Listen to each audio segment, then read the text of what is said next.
Good evening all, and welcome.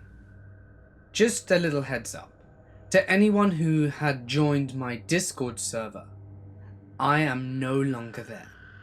I'm going to give a quite in-depth talk at the end of the video regarding the drama that went down. It's not huge drama, it's little drama. But still, I'd like to talk to you about it to make you aware of the situation. And then I have a proposal after that. Again, that'll be after the stories if you make it to the end, of course. And a special thank you to all my patrons.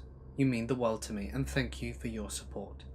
But without further ado, it's time to get comfortable and let the darkness take control.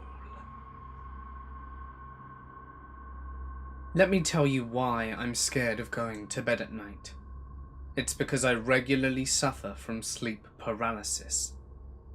There will be times when I'm so terrified of going to sleep, I'll do everything I can to try and stay awake, to fight the need to fall into slumber, in the fear that I will experience it again.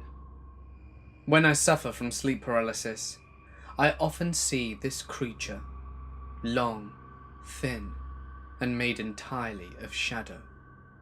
It taunts me from the edge of my bed, with its long fingers, doing the little "come here" movement with one of its clawed appendages. I can't tell you the fear I feel when I see it, and it's not something I obviously ever want to experience. I started going to see someone about this, and they recommended for me to go camping.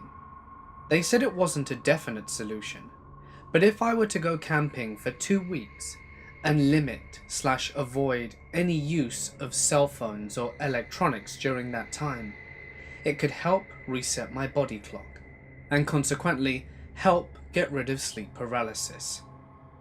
I thought it was a good idea at the time. Now, another reason why I assume I got this was because I was very stressed. I have quite a demanding job, being a wedding coordinator in a busy venue, and we're always busy.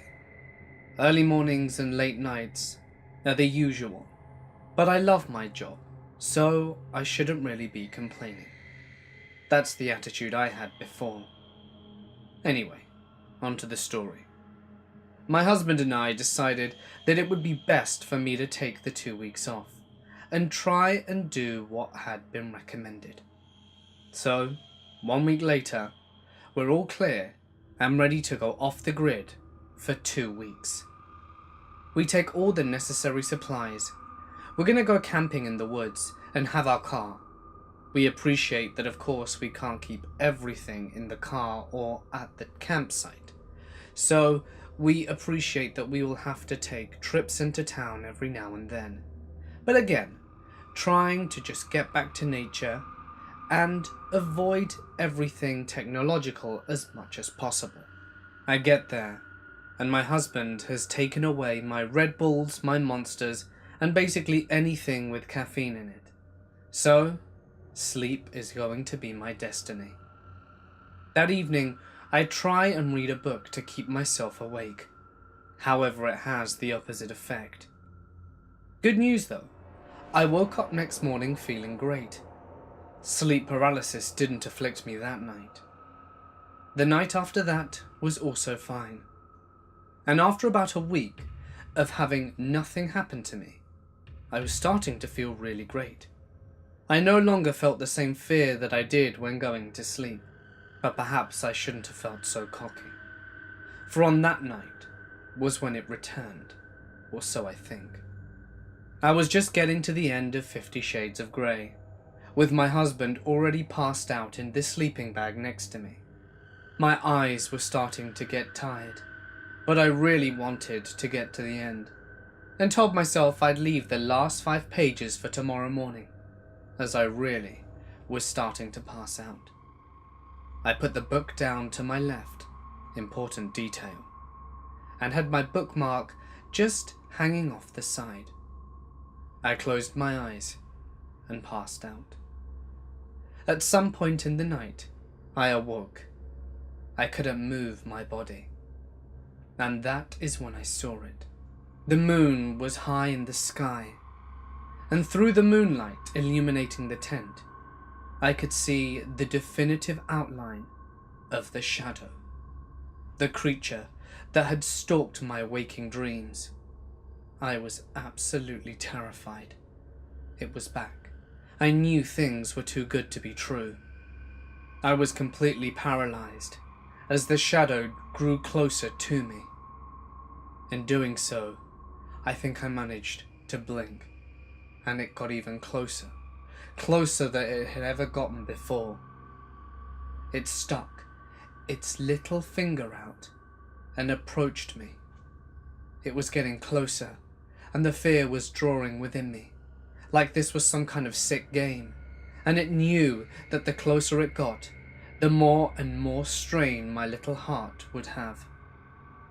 It touched me.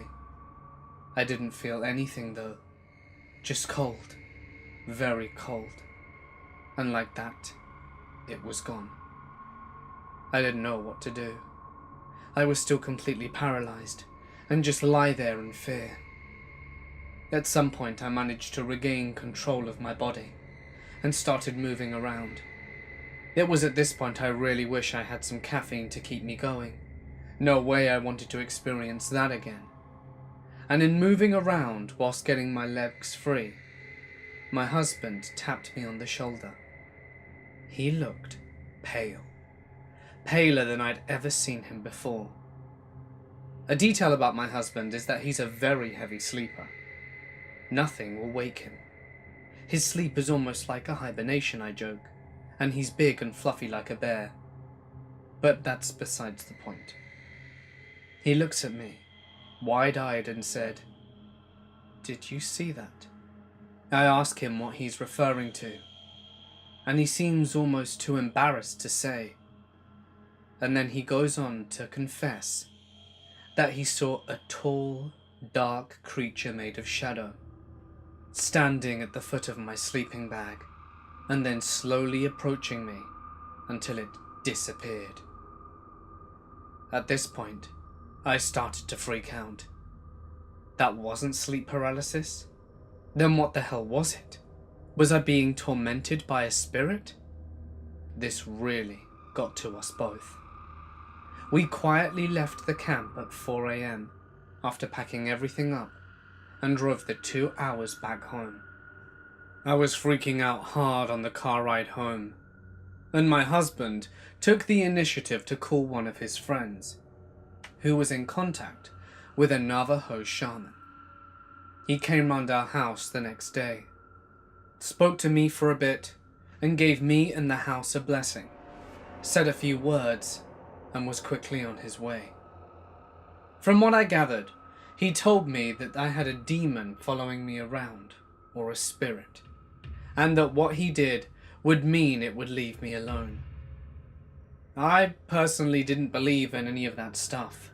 I thought it was all sleep paralysis, and it was a lot to take in the existence of paranormal entities from one morning to the next. However, whatever he did worked.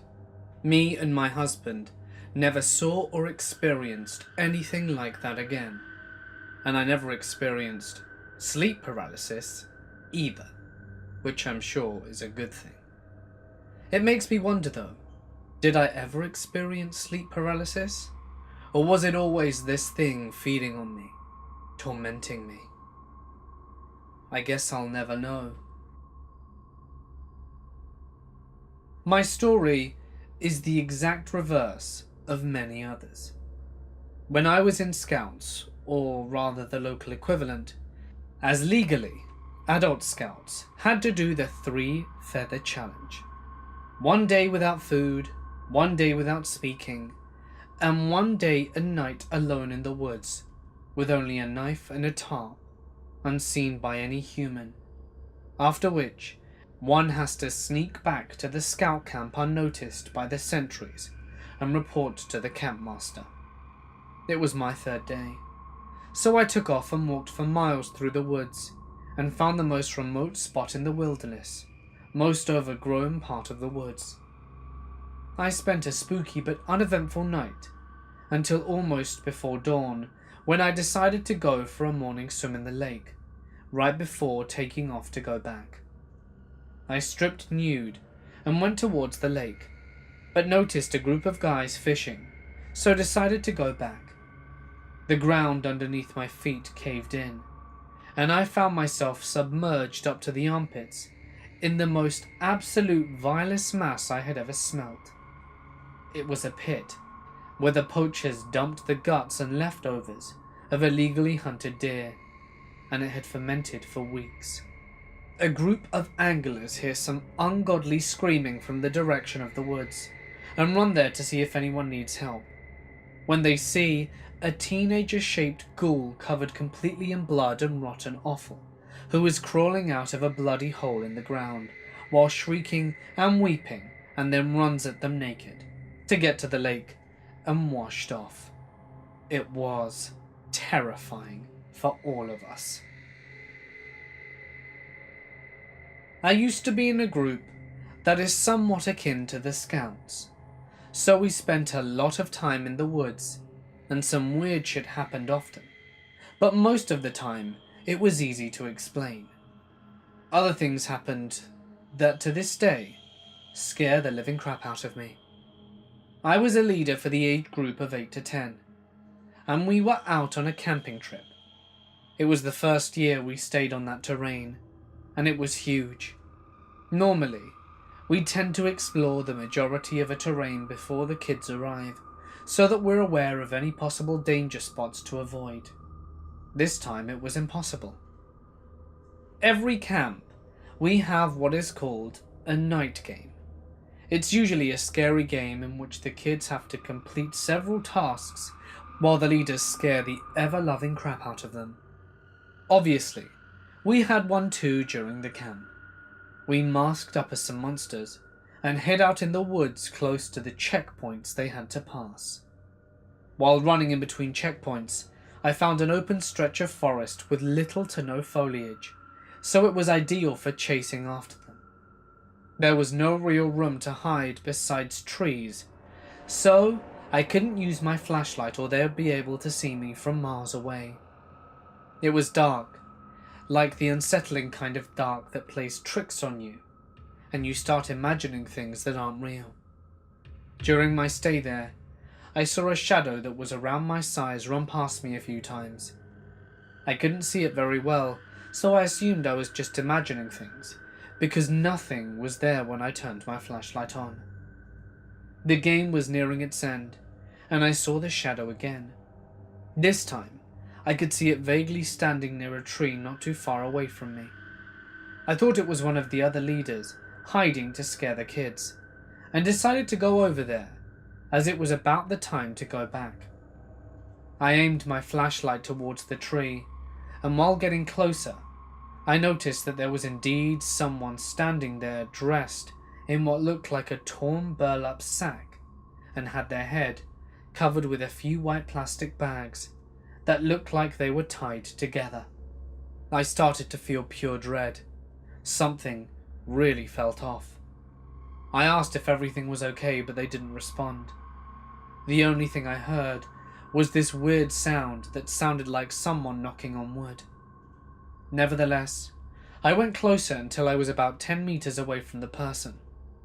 The knocking sound turned out to be that person smacking his head repeatedly into the tree, and I noticed he looked like a male. He was barefoot. His arms were covered with crusted mud, and his hands were in weird cramped positions. I was convinced that this was just another one of the camp leaders pulling a prank, so I told them to knock it off. He slowly turned his head and started walking towards me. Something inside just told me to run. It didn't matter if it was just a stupid prank, and I ran away scared for nothing. If this wasn't a prank, I felt like I was in serious danger, so I ran as fast as I could, and I heard him running after me, but I didn't want to turn around to look, as I'd probably run into a tree. I arrived back to camp, and every single person that could be dressed like that was already there. They couldn't have gotten there before me. and if they did, they sure as hell didn't have time to change out into their regular clothes. Still, I told them, and that they gave me a good scare with that. They just looked weird at me, thinking I was trying to scare them, and we left it at that. The next day, I wanted to go check it out.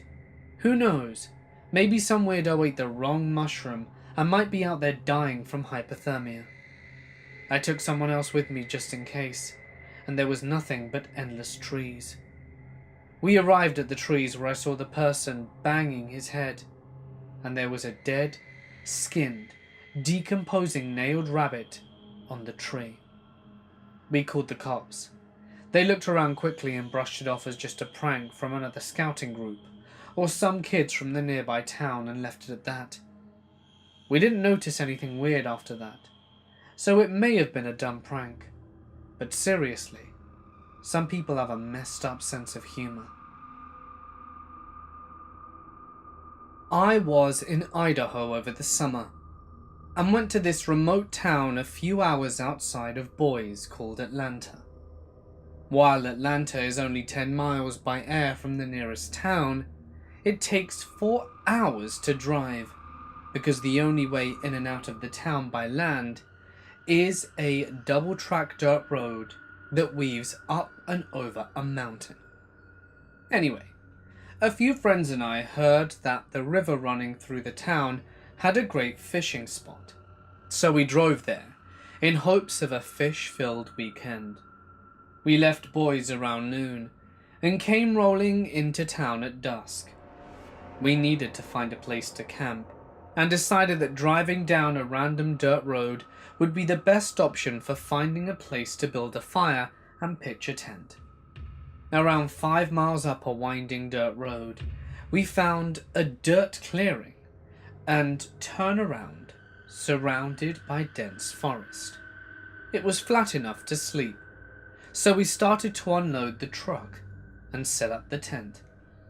I volunteered to find some firewood, so I got my headlamp and placed it into the forest. I got no more than 10 feet in when I saw this varnished wooden bed frame nailed into a pine tree. No springs or mattress, just the frame with about 50 10-inch nails through the headpost and into this huge tree. Red, torn drapes covered in a dirty hung from the base of the frame, and what looked like barbed wire was wrapped around one of the legs. I got the hell out of there and ran back to the truck yelling for my friends. They wanted to check it out so badly, so I led them to the exact spot where it was. Besides the creepy-ass bed frame, there were stick formations in the exact shape as the ones in the Blair Witch Project, hanging from the low branches of the tree. Needless to say, we got the hell out of there and ended up camping on the bank of a river, about 10 miles back the way we came. I'm your traditional wimp camping nerd. My buddies finally convinced me to go real camping in the interior of one of our provincial parks. We drove out to the spot, ditch our car, and start the hike. No problem for the first couple of hours. Then we started to notice the few animals around us acting really weird. Squirrels and birds and foxes all running towards us and then past us. Not tons, but enough that we started noticing a weird trend. The first one just looked like it was actually coming for us. We braced and saw it run past us. When I saw the fox running, I started to get scared. It just seemed to want to get away from something up ahead. Anyway, it started spooking us, and eventually one of the other guys actually said, "Do you think they're running away from something that we're walking towards?" And pretty much everyone's fears that I'm thinking of amplified on one another, because the hiking started to feel more unsettling the further we went. Finally, one of these guys steps on a rock or something that wasn't firmly in the ground, and rolls his ankle badly, and rolls down a hill. It sucked really bad, and we had to turn around and carry him out. I think we all welcomed the excuse to not continue. And as we're walking him out, the number of animals that passed us was at least 2 or 3 times the amount that we had passed on our way in. And I just kept thinking, if something really bad comes ripping through the woods after us, Sean is a dead man, because I am running for my life. Let me give you guys a quick backstory. My mum and dad separated shortly before I was born, so I was constantly jumping back and forth between the two throughout my childhood. At the time of this experience, I was living with my dad in Central California. My dad is an avid outdoorsman, and he'd survive off the land for years. I was 7 at the time, and had been living with my mum in San Diego for the past 5 years. So needless to say, I wasn't all that experienced with the wilderness and its critters. Keep in mind, this is my first ever retelling of this experience. So here's my story. My dad and his wife, my evil stepmother, had been fighting all day. It was getting progressively worse as the day dragged on. I loved it when they fought. Not the fighting itself, just the aftermath. My dad always left the house after big fights, and I'd always get to tag along. We'd always go driving through the winding mountain roads of Indian Valley Reservoir, or as we called it, the Valley. We lived about 2 hours south of the valley, and when we would go on these drives, it calmed my dad down and gave me time away from my evil stepmother. This fight was worse than usual, resulting in the familiar, "Marshall, let's go." I ran out into the drive and jumped into the passenger seat.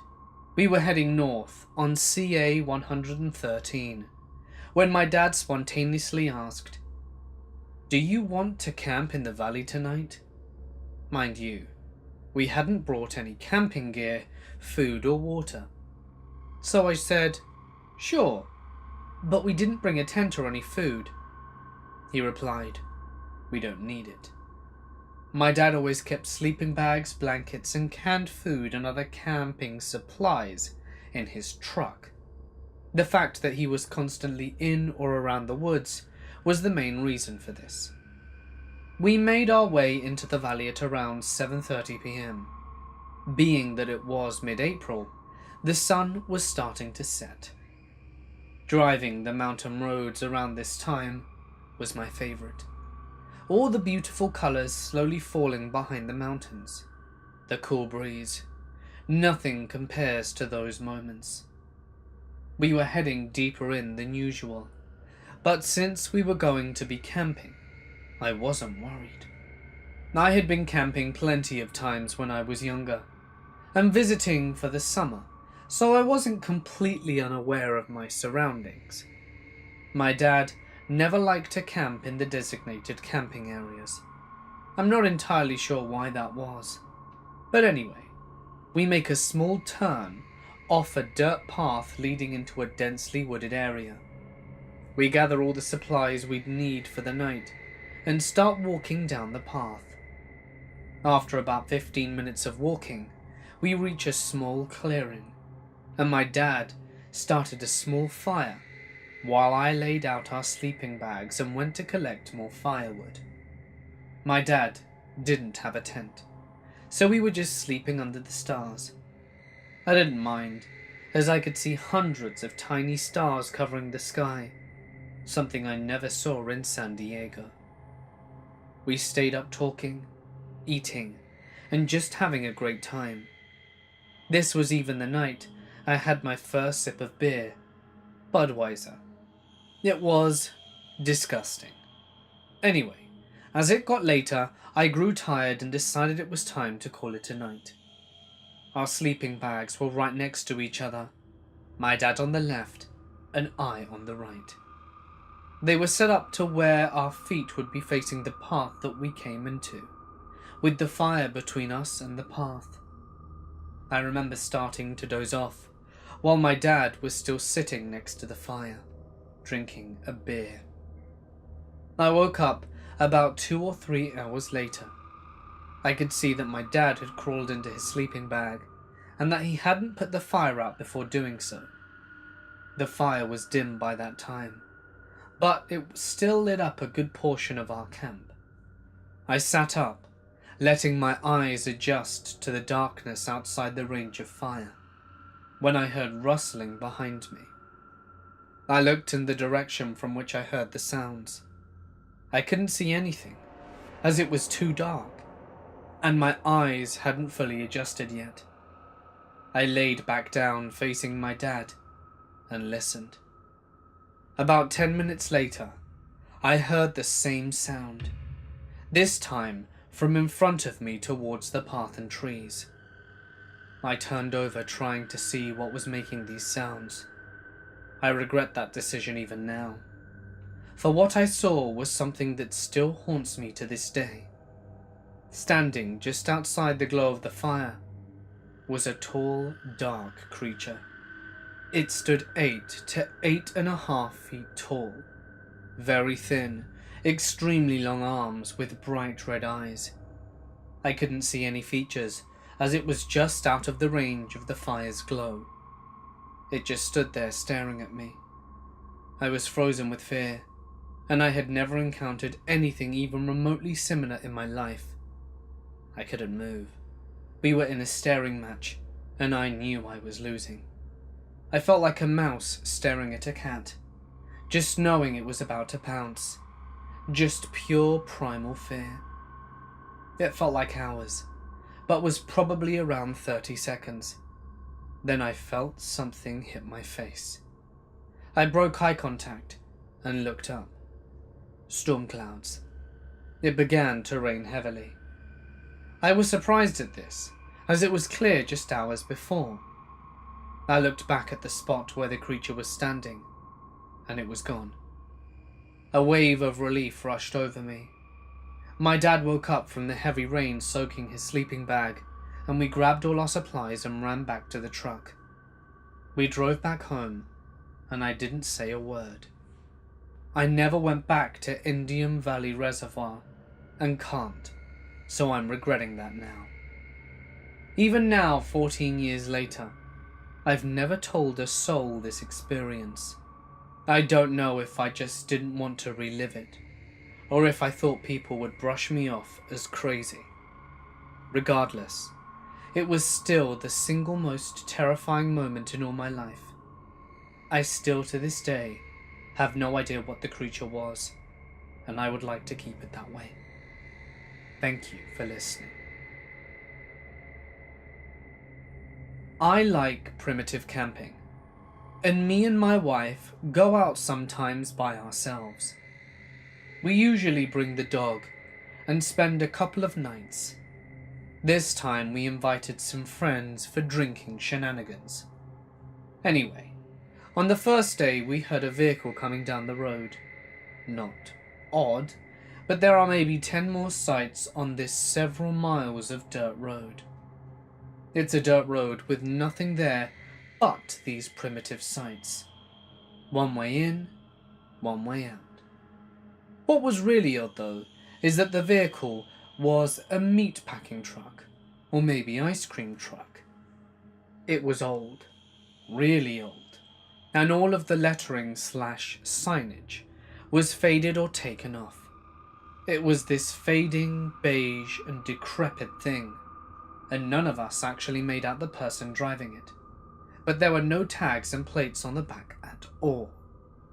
So we all get creeped out, but collectively kind of decide it wasn't as weird as we thought, and get back to enjoying our night.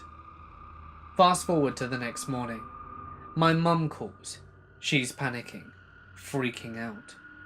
Apparently some hikers were abducted near us, and there are several girls at our site, including my wife, and she is convinced it was them, but no names were released.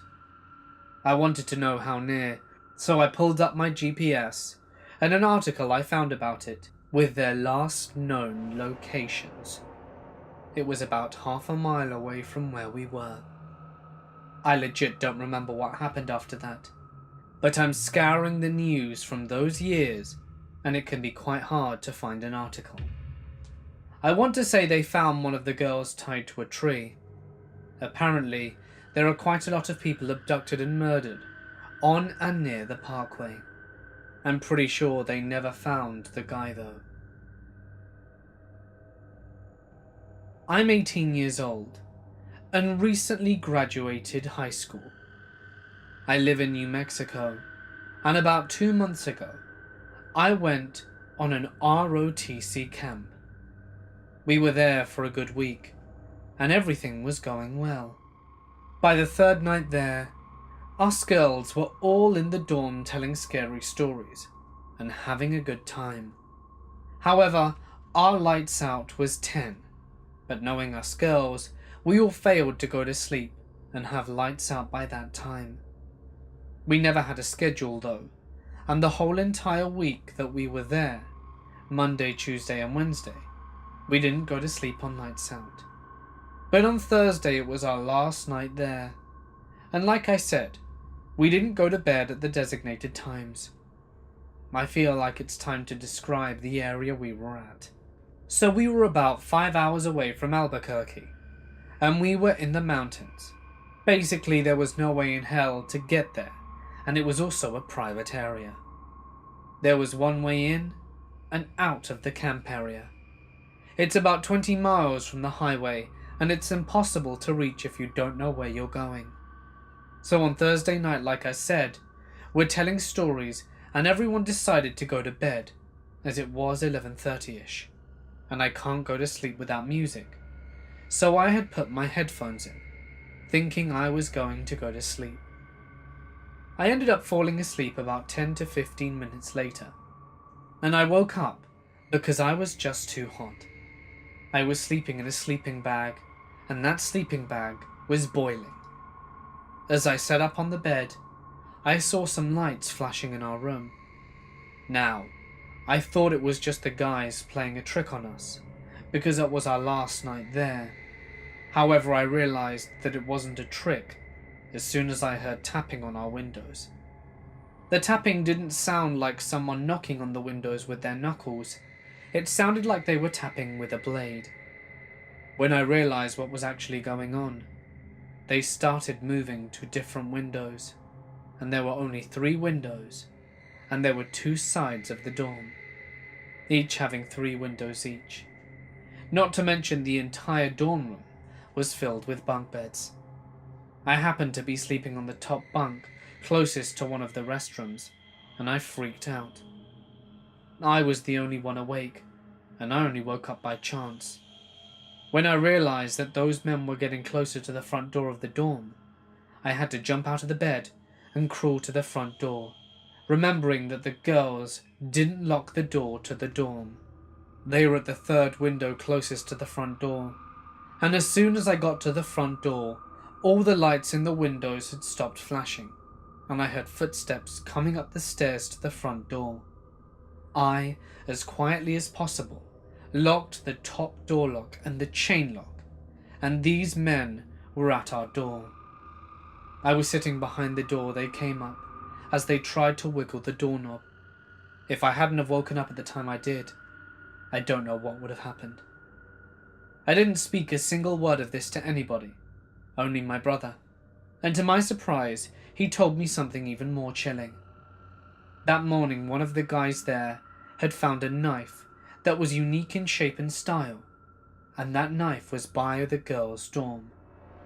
This experience isn't stopping me from going camping, or to any camps. It's just taught me to be more careful, and next time lock the doors.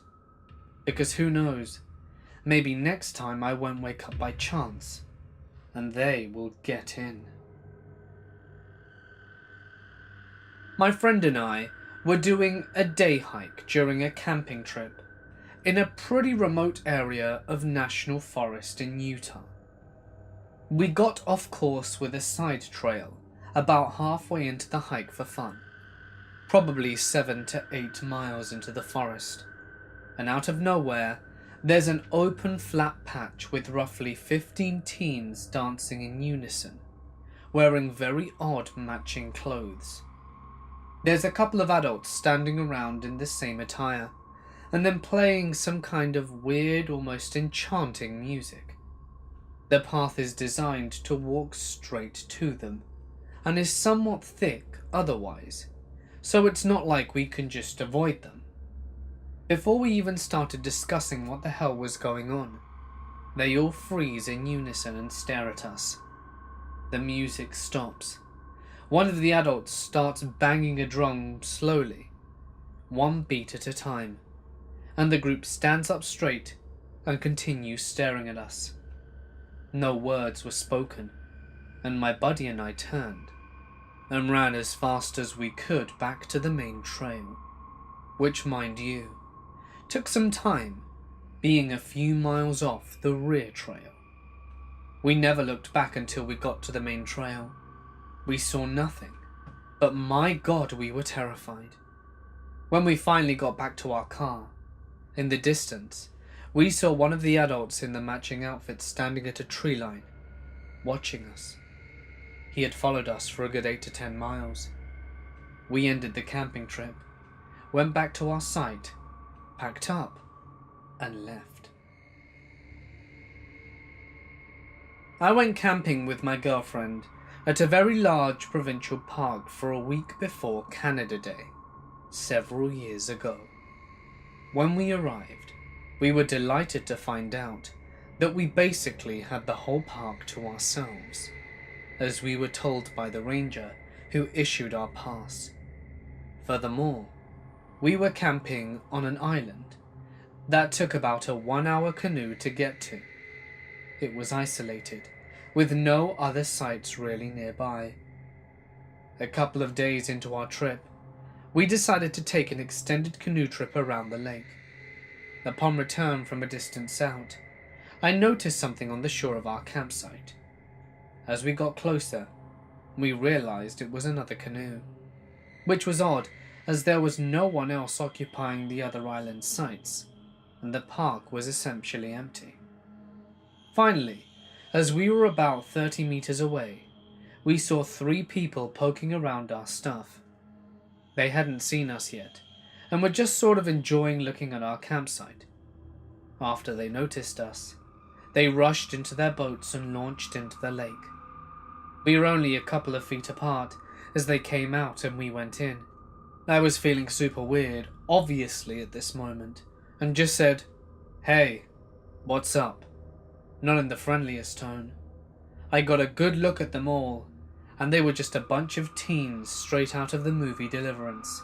Slack-jawed, toothless, and generally unpleasant to gaze upon.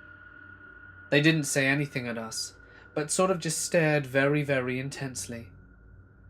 We got to our shore and checked our stuff out to make sure they hadn't stolen anything, which they hadn't. But after the inspection, I looked back at the lake, and they were just sitting there way out looking at us. Eventually they left, and my girlfriend and I had a really uncomfortable day thinking about it. We slept with the hatchet in the tent, and barely caught a wink as we were waiting for them to show back up. Thankfully, we didn't see them for the rest of our trip. I took my children camping at a state park, with campsites around the lake. It wasn't primitive camping, more like set up your tent with the car parked 20 feet away camping. We're sitting around the campfire after sunset making s'mores when a car pulls up to the campsite next to us. It's about 35 yards away, and it's dark, so we can't see who are the new neighbors. I feel a bit bad, because they have to use headlights on their car and see what they're doing while they set up their tent. I wanted to offer to help, but with children and an open fire, I thought my attention would best be used right where it was at. So later, when we put out the fire and everyone goes to bed in their tents, I don't think about the campsite neighbors anymore. In the morning, just as the sun is rising, there is beautiful music coming from across the lake. It was a solo performance using low brass. The musician plays 3 lengthy songs, maybe 15 minutes of music, and this gets me out of the tent so I can enjoy the fresh air by the lake with an unexpected live performance. Once the music ends, I look over at the neighbours' campsite. I guess they're deep asleep, or not impressed enough to come out of the tent. I start a new fire and get ready for breakfast, and after about 10 minutes I see the campsite neighbour hiking back to his tent carrying a tuba. I'm in the middle of cooking, so it takes me a few minutes to go over and thank him for the nice early morning concert, as I genuinely enjoyed it. By the time I get over to the campsite, he has already put away the tuba, packed up his belongings, and had his tent half put away. I tell him that I'm both impressed at his playing ability and grateful for the nice surprise. And that's when I noticed it. This guy only has one arm. All of this would have been impressive for just one person to do. Setting up a tent in the dark, hiking with a heavy tuba in the dark so that you could perform at sunrise, and tearing down a campsite in minutes. But this guy did it one-armed. Hats off to him. Hey guys, it's Mort here, and thank you so much for listening. If you liked the video, please don't forget to drop a like and leave a comment with your thoughts. They really help me out. Not to mention that if you're new here, it'd be nice if you'd hit the subscribe button, and if you haven't already, press the little bell icon to be notified every time I post, every night. With that out of the way though, I am now going to get to an explanation of what happened on Discord. Seeing as you've listened to over 40 minutes of stories, I guess you won't mind if I tell you a story. So, a few months back, I was contacted by a member of the admin team of a Discord group. They managed the Discord server of a YouTuber called Pamtree, who makes some pretty interesting videos. Anyway, point being that I think they had some kind of disagreement, and Pamtree ended up leaving the Discord server, and then that was it. There was no face of the server. So they reached out to a handful of people, including me, and asked if we would be willing, if I would be willing to take on the Discord server and have it rebranded as myself. So I thought, great. It was a server with nearly 9,000 people, I think. And, thinking 9,000 more people that might like my content, it seemed like a good idea. So I went for it, the rebrand went through, and that's when I started telling you about this Discord server, because I put in work to make it how I wanted it.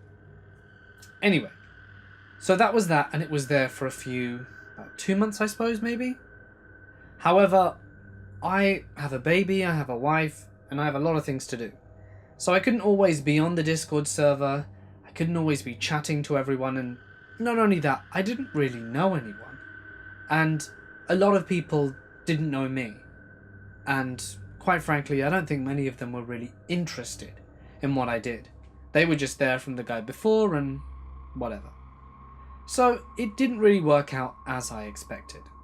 And just so that you're aware, I let all these people, all the admins, know that I wouldn't be that super active, that it'd be quite hard for me, but they were totally cool with that. So, I log in every once in a while, I say a few words in the server. I try and push myself to be more active by asking my patrons to please talk in a private chat for patrons only, but none of my patrons really ever said anything, so, I just really wasn't that motivated to chat in there anyway. Point being that today, I was informed, I wasn't even informed, there was an update posted in the server that it was now rebranding, and it was going to be called something else. So, I speak to the person who is now the new owner, and they tell me that the server's dying, which in fairness it was, because, people were there for someone, that person left, someone else comes in, it wasn't really working out, and that they were going to try and save it. Which, I respect, fair enough. The admin team decided to try and save the server which they created and they nurtured. I'm fine with that. The only problem is that they never told me any of this. It was just kind of like, okay, bye, but we're not going to tell you anything. It was just pretty crappy, really. It wasn't very nice. But there you go. You can't win them all, I suppose. I spoke to one of the admin team, and they were like, and they did apologize after saying someone should have messaged me and reached out to me, but it doesn't matter. Point being, if you are part of that Discord server, the old one, just please don't go dropping hate. It's pointless, you know. Just move on with our lives. If you are there and you want to stick around, or you're part of that community and you enjoy talking there, carry on, enjoy it. You know, that's fine. The reason I wanted to explain all that is because I'd wanted to create a Discord server for a while. And when this came along, it was perfect, because I was like, wow, now I don't need to do it. I can just send everyone here. I don't know how many of you actually went. And that then begs the question, do I want a Discord server again? And will it be more successful if my regular listeners, aka you guys, are all there in one place? Now, I know many of you might not even know what Discord is, so just to give you a bit of an explanation, it's an app where you can create communities and chat and talk, send funny things. That's sort of what it does. It can probably do more things as well. I'm not super Discord literate. Point being, it'd be a fun place where you guys could all hang out that isn't the comment section, if you wanted to. Bear in mind, creating a Discord does take work, and you've got to run it, and you've got to have an admin team behind it as well. And I'm fine with doing that, but I need to know if it's something that you guys are interested in. If you're all happy just to leave your comments, talk in the comment section, and don't feel that there's any use for it or that you'll never use it, I'm 100% fine with that, and I don't mind. But if it is something that you guys want, please let me know. Because if it is, I'm gonna work on it, and I'm gonna create it. And I think if I were to create it, it would probably be a lot more successful than the last one. So that's it. Rant/drama over, I suppose. Yeah, let me know what you think. I'd appreciate your input on this, because, well, it's ultimately for all of you guys, if you guys want it. But I think I've spoken for long enough. Take care, guys. Stay safe out there, and I'll see you in the next one.